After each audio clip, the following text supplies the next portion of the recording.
Dainang ekstensyon ang SIM card registration pagkatapos kan deadline kaini sa Hulyo 25, 2023 sa pakikipag-uron kan DZGB News kay National Telecommunications Commission o NTC Bicol Regional Director Engineer Samuel Sabile.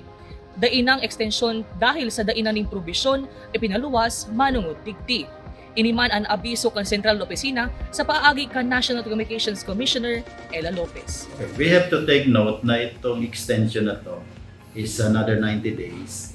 This is provided under the law ng SIM card registration. Now, after extension, wala na po tayong provision sa batas na pwede mag-extend ulit. So definitely, after July 25, tapos na po yung SIM registration dun sa mga existing user.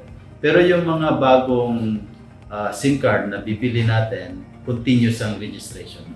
Pero itong mga existing, by July 25, permanently they will be deactivated. Lahat po. Wala pong exclusion, wala pong exempted yan. So lahat po na hindi or they fail to register will be totally deactivated.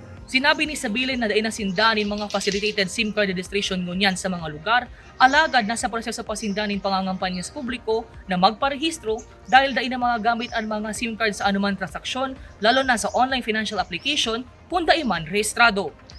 Now, sa Bicol region kasi, we cannot give exact data. As you know, this is a mobile service, so people are not expected to stay permanently dito. Kaya the mobile services by nature is moving.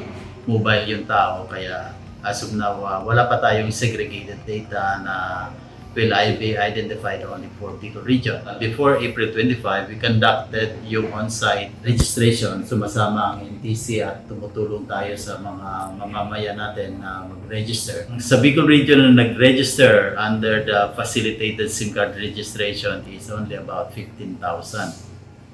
So during the time that was very low.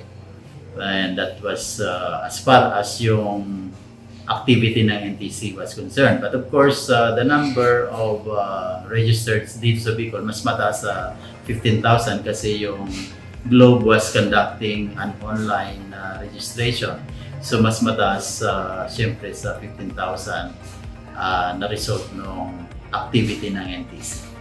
Sa ngunyan, uminabot na sa 105 million subscribers ang nagrehistro kan sa indang SIM cards halay sa mga telecommunications providers.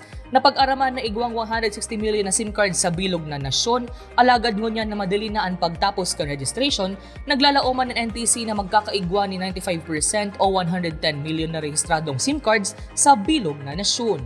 Ako po si Ida Mampongan, kaiba si Erica May Bragais, US Telegaspi Interns para sa DZGB News.